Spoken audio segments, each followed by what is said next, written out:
ጤና ይስጥልን እንደምናምሽታችኋል ውድ ተመልካቾቻችን ከአባይ ቴሌቪዥን የሚተላለፍላችሁ የዕለተ ሐሙስ ሚያዝያ 8 ቀን 2018 አውደ ዜናችን ተጀምሯል። በምሽቱ የዜና ወጃችን በርካታ ዘገባዎችን ወደ እናንተ እናደርሳለን። የቢዝነስና የምጣኔ ሀብት ዘገባችንም ሰዓቱን ጠብቆ ወደ እናንተ የሚደርስ ይሆናል። ከዜናዎቹ ጋር ራቢያ ከድር አብራችሁ ቆይታ አደርጋለሁ። አብራችሁን ቆዩ።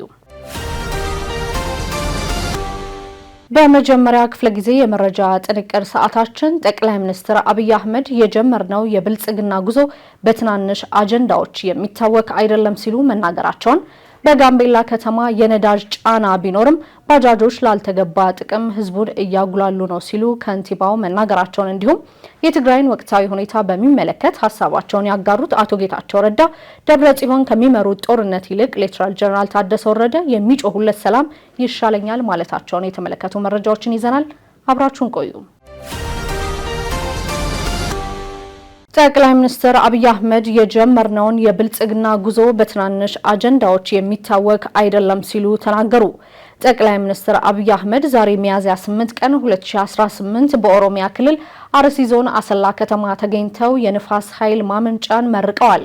ጠቅላይ ሚኒስትሩ በምርቃው ወቅት ባስተላለፉት መልእክት የጀመርነው የብልጽግና ጉዞ በየትኛውም ጩኸት እንዳይናወጥ በደም መሰረት ያቆምነው ነው ያሉ ሲሆን በብዙ ውጣ ውረድ በብዙ ስቃይ ያለፍን ስለሆነን እዚህ ከተከልናቸው ትናንሽ ፋርሞች መካከል ያንዱን ያክል ንፋስ የሚያንቀሳቅሱ አጀንዳዎች የሚያውኩን ሰዎች አይደለንም ብለዋል።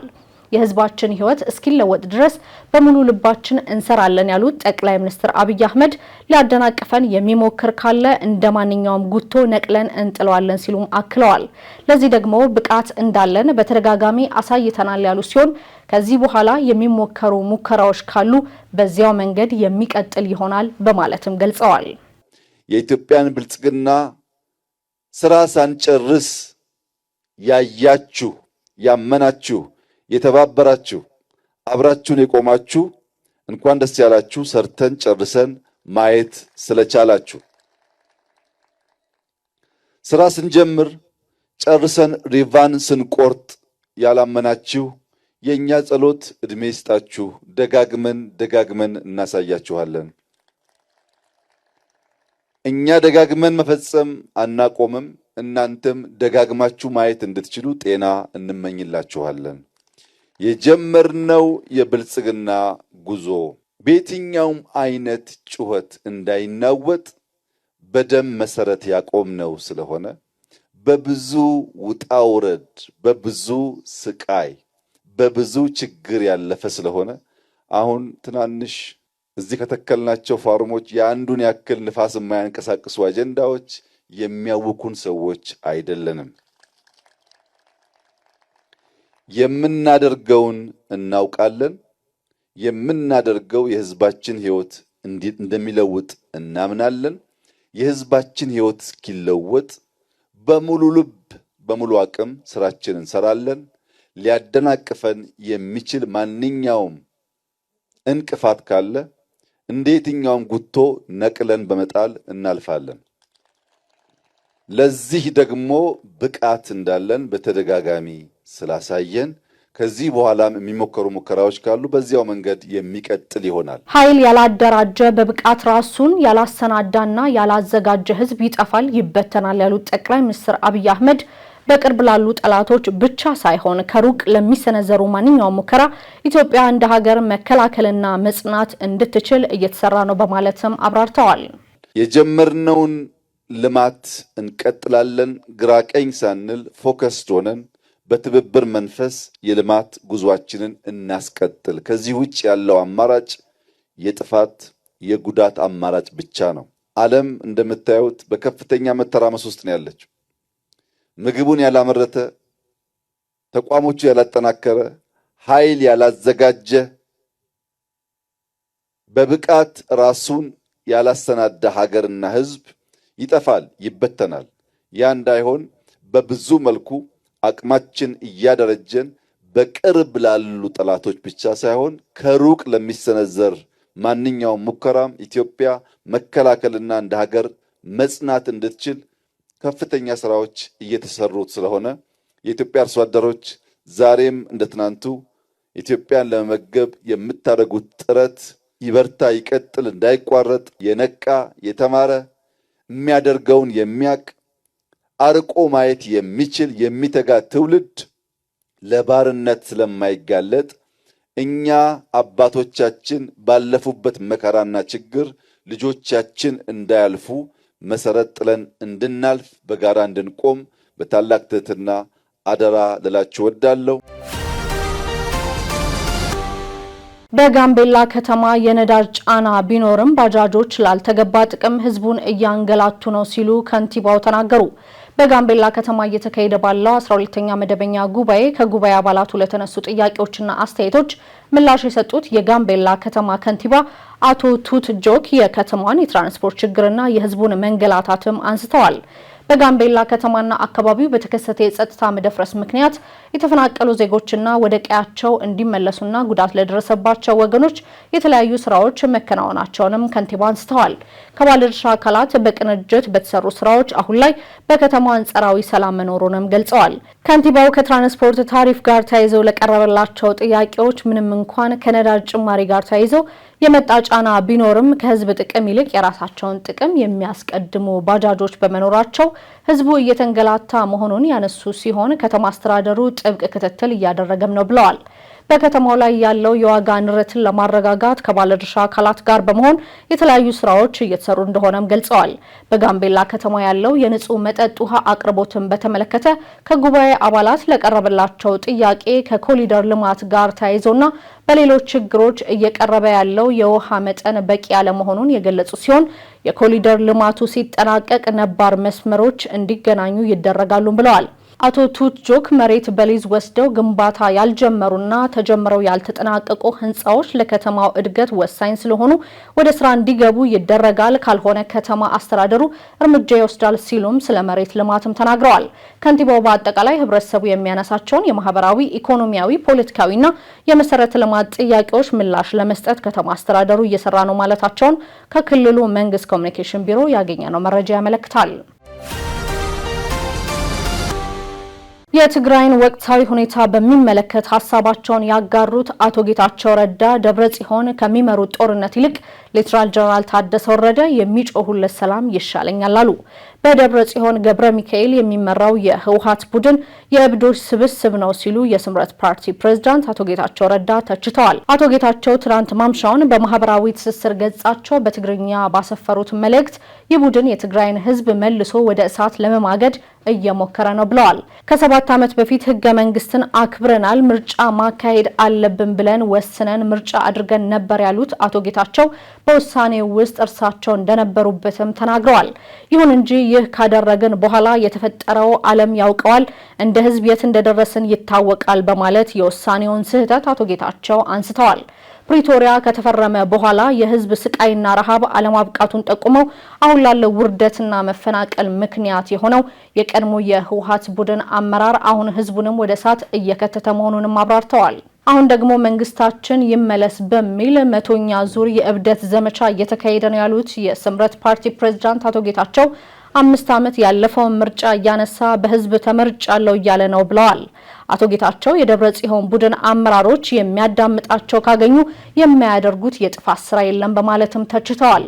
በህወሓት ቡድንና በሌተናል ጀነራል ታደሰ ወረደ በሚመራው ጊዜያዊ አስተዳደር መካከል ያለውን አለመግባባትም በመልእክታቸው ጠቁመዋል። አቶ ጌታቸው የቡድን አባላት ጠባቸው ከጀነራል ታደሰ ወረደ ጋር ይሁን ከማን ጋር ምንም አያገባኝም፣ ነገር ግን ደብረጽዮን ከሚመራው ጦርነት ይልቅ ታደሰ የሚጮህለት ሰላም ይሻለኛልን ብለዋል። በዚህም በህወሓት ቡድን የሚደረገው የጦርነት ጉሰማ ተቃውመው ሌተናል ጀነራል ታደሰ ወረደ የያዙት የሰላም መንገድን እንደሚደግፉም ጠቁመዋል።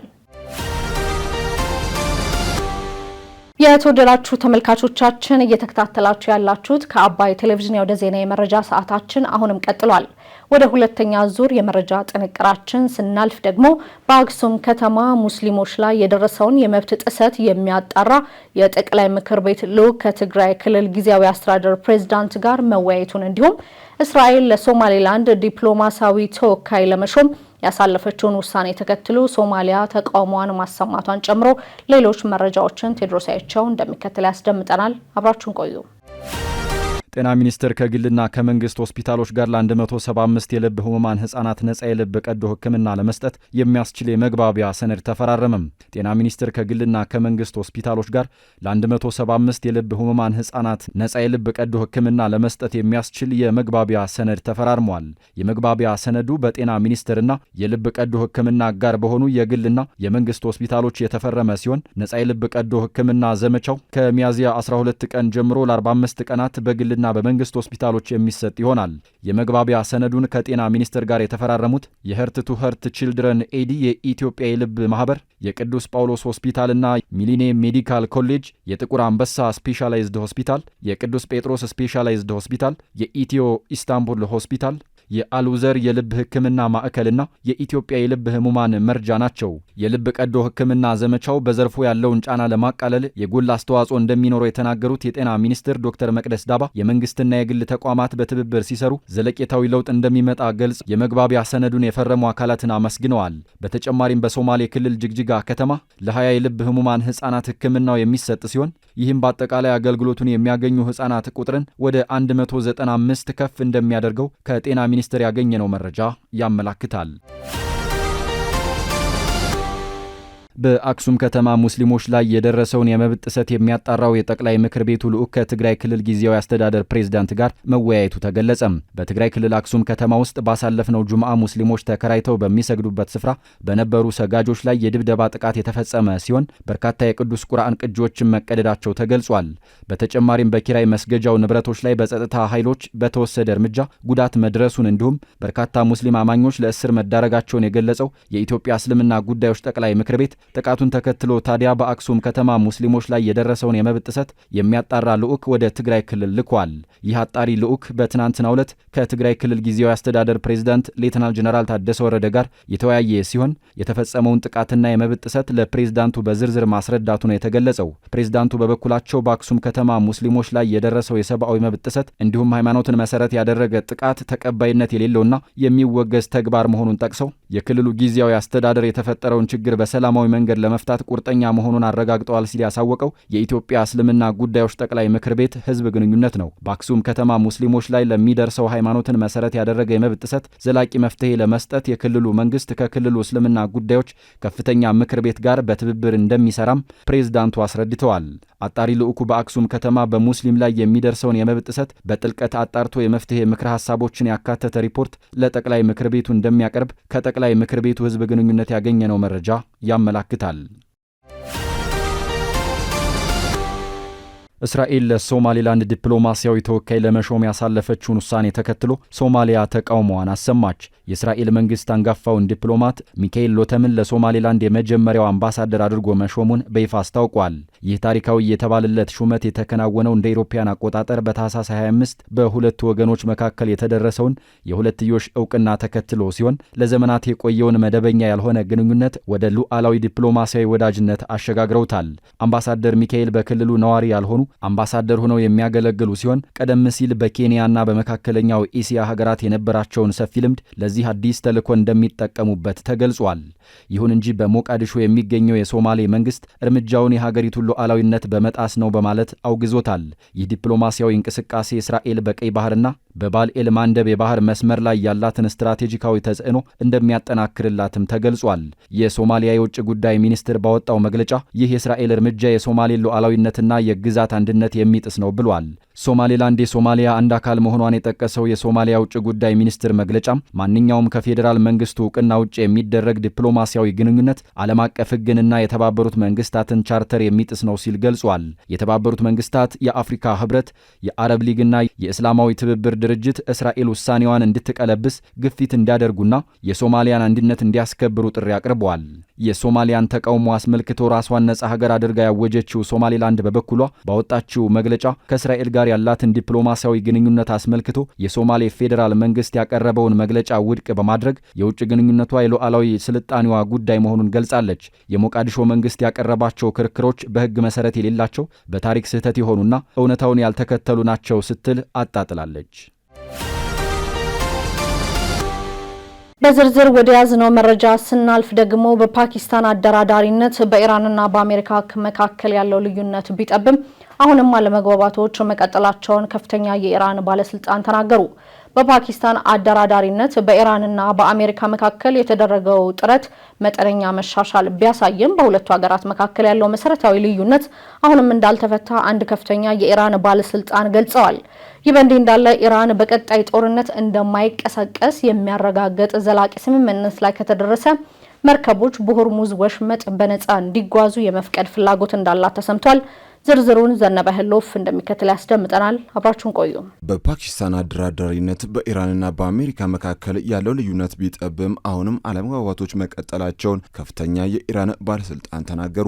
በፓኪስታን አደራዳሪነት በኢራንና በአሜሪካ መካከል የተደረገው ጥረት መጠነኛ መሻሻል ቢያሳይም በሁለቱም ሀገራት መካከል ያለው መሰረታዊ ልዩነት አሁንም እንዳልተፈታ አንድ ከፍተኛ የኢራን ባለስልጣን ገልጸዋል። ባለፉት ጥቂት ቀናት በኢራንና በአሜሪካ መካከል ያለውን የከረረ ጦርነት ለማርገብ ከፍተኛ ዲፕሎማሲያዊ ጥረቶች ሲደረጉ ቆይተዋል። የፓኪስታን ጦር አዛዥ ፊልድ ማርሻል አሲም ሙኒር ወደ ቴህራን ያደረጉት ጉዞ በአዳጋች ጉዳዮች ላይ መሻሻል እንዲታይ ማድረጉን እኚሁ ባለስልጣን ለሮይተርስ ገልጸዋል። ይህ ጉዞ አሁን ላይ ያለውን የ2 ሳምንት የተኩስ አቁም ስምምነት ለማራዘምና ለሁለተኛ ዙር ድርድር አዲስ ተስፋ የሰጠ ሆኗል ተብሏል። ምንም እንኳን የጦርነቱን ሁኔታ ለመቀነስ በሚረዱ ነጥቦች ላይ መግባባት እየታየ ቢመጣም የኢራን የኒውክሌር ምኞት ግን አሁንም ትልቁ የውዝግብ ምንጭ ሆኖ ቀጥሏል። እንደ ባለስልጣኑ ገለጻ ኢራን ያከማቸችው ከፍተኛ ደረጃ ያለው የዩራኒየም ክምችት እጣፈንታ እንዲሁም በኒውክሌር መርሃ ግብሯ ላይ የሚጣሉ ገደቦች የሚቆዩበት ጊዜ እስካሁን መፍትሄ ያላገኙና በሁለቱ ወገኖች መካከል ጥልቅ ልዩነት የታየባቸው ነጥቦች ናቸው ብለዋል። የካቲት 21 ቀን አሜሪካና እስራኤል ሆነው ኢራን ላይ የከፈቱት ጦርነትን ተከትሎ የሆርሙዝ ባህር ሰርጥ እንዲዘጋ ምክንያትም ሆኗል። የፓኪስታን የውጭ ጉዳይ ሚኒስቴር ሁለቱ ወገኖች ወደ ድርድር ጠረጴዛ ለመመለስ ፍላጎት እንዳላቸው ቢያረጋግጡም ለሁለተኛው ዙር ውይይት እስካሁን የተቆረጠ ቀን የለም። በሌላ በኩል የአሜሪካው የመከላከያ ሚኒስቴር ፔት ሄግሴዝ ዲፕሎማሲያዊ ጥረቱ ስኬታማ ካልሆነ የአሜሪካ ጦር ወታደራዊ እርምጃውን ለመቀጠል በተጠንቀቅ ላይ መሆኑን በማሳወቅ የሁኔታውን አሳሳቢነት ገልጸዋል። ምንም እንኳን በፓኪስታን አደራዳሪነት አንዳንድ መሻሻሎች ቢታዩም የኒውክሌር ጉዳይ እልባት ካላገኘ ጦርነቱ በድጋሚ መቀስቀስ ስጋቱ ከፍተኛ ነው ተብሏል። የኢራን ፓርላማ አፈ ጉባኤ ሞሐመድ ባጋር ጋሊባፍ በበኩላቸው ከሊባኖስ አቻቸው ናቢህ ቤሪ ጋር በስልክ በተወያዩበት ወቅት በሊባኖስ የሚኖር የተኩስ አቁም በቴህራን ካለ የተኩስ አቁም እኩል አስፈላጊ ነው ማለታቸውን የሀገሪቱ መገናኛ ብዙሃን ዘግበውታል።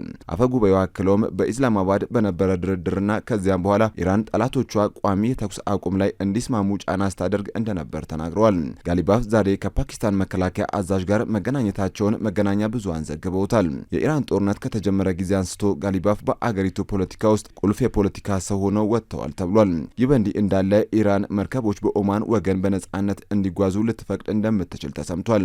በኢራንና በአሜሪካ መካከል እየተካሄደ ያለው ድርድር አካል የሆነ አዲስ የመፍትሄ ሀሳብ መቅረቡን ለቴህራን ቅርብ የሆኑ ምንጮች ገልጸዋል። እንደ ምንጮች ጥቆማ ኢራን በቀጣይ ጦርነት እንደማይቀሰቀስ የሚያረጋግጥ ዘላቂ ስምምነት ላይ መድረስ ከተቻለ መርከቦች በሆርሙዝ ወሽመጥ የኦማን ወገን ያለምንም የጥቃት ስጋት በነጻነት እንዲጓዙ የመፍቀድ ፍላጎት አላት ብለዋል። በአሜሪካ እስራኤልና በኢራን መካከል የተቀሰቀሰው ግጭት ኢራን በወሽመጡ በኩል የሚደረገውን የባህር ላይ ትራፊክ በማስተጓጎሏ ምክንያት መሆኑ ይታወቃል። ጦርነቱ ከባለፈው የካቲት ጀምሮ በመቶዎች የሚቆጠሩ የነዳጅ ጫኝ መርከቦችና ወደ 20 ሺህ የሚጠጉ መርከበኞች በባህረ ሰላጤ ውስጥ እንዲቆዩ ምክንያት ሆኗልም ተብሏል። ምንም እንኳን ባለፈው መጋቢት መጨረሻ የ2 ሳምንት የተኩስ አቁም ስምምነት ተፈጻሚ ቢሆንም በወሽመጡ ላይ ያለው የቁጥጥር ጉዳይ አሁንም በድርድሩ ጠረጴዛ ላይ ዋነኛው አጀንዳ ሆኖ ቀጥሏል። ስማቸው እንዳይጠቀስ የፈለጉ ምንጭ ብሎ ሮይተርስ እንደዘገበው ኢራን መርከቦች በኦማን የባህር ክልል በኩል ያለምንም እንቅፋት እንዲጓዙ ፈቃደኛ ልትሆን ትችላለች ብለዋል። ኢራን በወሳኙ መተላለፊያ ላይ ያጠመደቻቸውን ፈንጆች ለማስወገድ ስለመስማማቷ እንዲሁም ከእስራኤል ጋር ግንኙነት ያላቸው መርከቦችም ጭምር እንዲያልፉ ትፈቅድ እንደሆነ ግን አልተገለጸም። እንደ ምንጮቹ ገለጻ ኢራን ይህንን እቅዷን ተግባራዊ የምታደርገው ያቀረበቻቸው ጥያቄዎች ከአሜሪካ ምላሽ የሚያገኙ ከሆነ ነው። የአባይ ቴሌቪዥን የምሽት ዘገባዎቻችን እንደቀጠሉ ናቸው። ውድ ተመልካቾቻችን፣ አሁን ደግሞ የቢዝነስና ምጣኔ ሀብት ጉዳዮች ወደ እናንተ የሚደርሱበት ሰዓት ላይ ደርሰናል። መረጃዎቹን ዘሩፋኤል ሀብታሙ እንደሚከተል ያስደምጠናል። በድጋሜ አብራችሁን ቆዩ።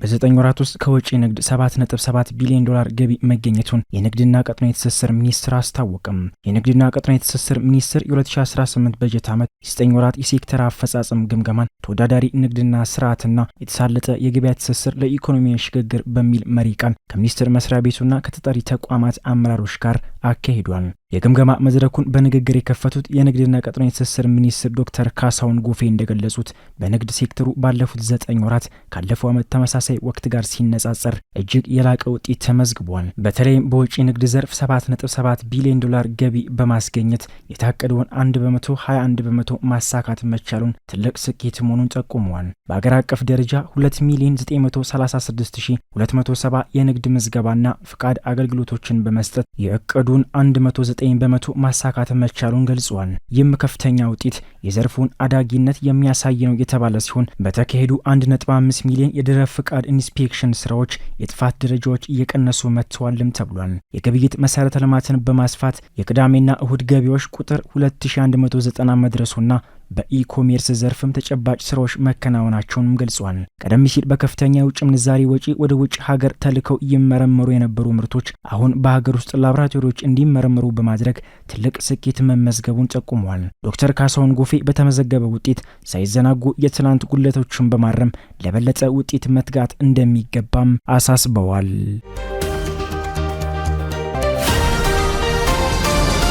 የሆርሙዝ ሰርጥ መዘጋት የዓለም የኢኮኖሚ እድገት እንዲያሽቆለቁል ያደርጋል ሲል አይኤምኤፍ አሳሰበም። በመካከለኛው ምስራቅ የተከሰተው ጦርነት የኃይልና የምግብ ዋጋን በዓለም አቀፍ ደረጃ ከፍ በማድረጉ የዓለም የኢኮኖሚ እድገት ትንበያውን ዝቅ እንዳደረገው የዓለም አቀፉ ገንዘብ ድርጅት አይኤምኤፍ አስታውቋል። ድርጅቱ ባወጣው ሪፖርት መሰረትም የዘንድሮው የዓለም ኢኮኖሚ እድገት ጦርነቱ ከመጀመሩ በፊት ከነበረበት 3.3 በመቶ ወደ 3.1 በመቶ ዝቅ እንደሚል ትንበያው አስቀምጧል። በተለይም በአሜሪካና በኢራን መካከል በተፈጠረው ውጥረት ሳቢያ ለዓለም የነዳጅና የተፈጥሮ ጋዝ አቅርቦት ወሳኝ መተላለፊያ የሆነው የሆርሙዝ ባህር ሰርጥ መዘጋቱ የነዳጅ ዋጋ እንዲጨምር ማድረጉም አንስቷል። ይህም በነዳጅ ገቢ ምርት ላይ ጥገኛ የሆኑ ሀገራትን ክፉኛ እየጎዳ እንደሚገኝ ነው የተጠቆሙ። በሪፖርቱ መሰረት የኢራን ኢኮኖሚ በ6.1 በመቶ እንደሚቀንስ የተተነበየ ሲሆን የሳውዲ አረቢያ የእድገት ትንበያም ከ4.5 በመቶ ወደ 3.1 በመቶ ዝቅ ብሏል። የሆርሙዝ ባህር ሰርጥ በዓለም በባህር ከሚጓጓዘው አጠቃላይ የነዳጅ ፍጆታ ውስጥ 1/3 የሚያልፍበት መስመር በመሆኑ እገዳው የነዳጅ ዋጋን ብቻ ሳይሆን የተፈጥሮ ጋዝን መሰረት የሚያደርጉ እንደ ማዳበሪያ ያሉ የግብርና ግብዓቶች ዋጋ እንዲንር በማድረግ በዓለም አቀፍ ደረጃ የምግብ ዋስትና ስጋትን ማባባሱም ተገልጿል። ከዚህ በተጨማሪ በቀይ ባህርና አካባቢ የተፈጠረው ቀጠናዊ አለመረጋጋት የዓለም የንግድ መርከቦች ረዥምና ውድ የሆነውን የደቡብ አፍሪካ ኬፕ ኦፍ ጉድ ሆፕ መስመር እንዲጠቀሙ እንዳስገደዳቸው ተገልጿል። ይህም የትራንስፖርት ወጪና የሸቀጦችን የመዳረሻ ጊዜ በማራዘም ለዋጋ ንረቱ ተጨማሪ ምክንያት እንደሆነ ሪፖርቱም አመላክቷል።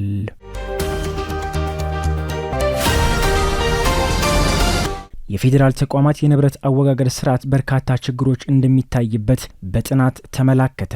የፌዴራልና የስነ ምግባር ጸረ ሙስና ኮሚሽን ያጠናው የፌዴራል ተቋማት የንብረት አወጋገድ የአሰራር ስርዓት ጥናት በገንዘብ ሚኒስቴር የመሰብሰቢያ አዳራሽ ቀርቧል። በኮሚሽኑ የቀረበው ጥናት በ26 የፌዴራል ተቋማት በአዲስ አበባና በአካባቢው የተካሄደ ሲሆን የጥናቱ ውጤት 11 ግኝቶችን ይፋ ያደረገና የመፍትሄ ምክረ ሀሳቦችን ያካተተ መሆኑን የገንዘብ ሚኒስቴር መረጃም ጠቅሷል። በዚህ መሰረት የጥናቱ ግኝቶች አገልግሎት የማይሰጡ ንብረቶች በወቅቱ እንደማይወገዱ፣ የመጠቀሚያ ጊዜ ያለፈባቸው ኬሚካሎች በወቅቱ እንደማይወገዱ፣ የሚወገዱ ንብረቶች አቀማመጥ በንብረቶች ላይ ጉዳት እያደረሰ መሆኑን ጠቅሷል። በተጨማሪም ህጋዊ አሰራርን ሳይከተሉ ንብረቶች እንዲወገዱ እንዲሁም የሚወገዱ ንብረቶች መረጃ በአግባቡ ተደራጅተው እንደማይያዙ በጥናት ግኝቱ ላይም ተመላክቷል። የሚወገዱ ንብረቶች ከአዳዲስ ንብረቶች ጋር ተቀላቅለው እንደሚቀመጡ የሚጠቅሰው የጥናቱ ግኝት በግዢ የሚቀርቡ እቃዎች ላይ ተገቢ ቁጥጥር እንደማይደረግ፣ አገልግሎት የማይሰጡ የሕክምና መገልገያ መሳሪያዎች በወቅቱ የማይወገዱ መሆናቸውንም አስረድቷል። በንብረት ማስወገድ አሰራር የጨረታ ሂደት ተደራሽና አሳታፊ ያለመሆን፣ የንብረት አወጋገድ ክትትልና ቁጥጥር የተጠናከረ አለመሆን እንዲሁም የንብረት አስተዳደር በህጉ መሰረት በአግባቡ ተግባራዊ እንደማይደረግ መሆኑን በጥናቱም ይፋ መደረጉም ታውቋል። ጥናቱ በሚቀርብበት ወቅት ከተሳታፊዎች ለተነሱ ጥያቄዎችና አስተያየቶች ምላሽ የሰጡት የፌዴራል የስነ ምግባርና ጸረ ሙስና ኮሚሽን ምክትል ኮሚሽነር አቶ እሸቴ አስፋውም እንዲሁም የገንዘብ ሚኒስትር ዴኤታ አቶ ፍቃዱ ሆሮታን ጨምሮ የተለያዩ እንግዶች መገኘታቸውን አባይ ቴሌቪዥን ከገንዘብ ሚኒስቴር ያገኘው መረጃ ያመላክታል። ስትከታተሉት የነበረው የዕለተ ሐሙስ ሚያዝያ 8 ቀን 2018 ከአባይ ቴሌቪዥን ወደ ዜና የመረጃ ሰዓታችን ይህንን ይመስል ነበር። አብራችሁን ስለነበራችሁ ደግሞ ከልብ እናመሰግናለን። በያላችሁበት መልካም ምሽት።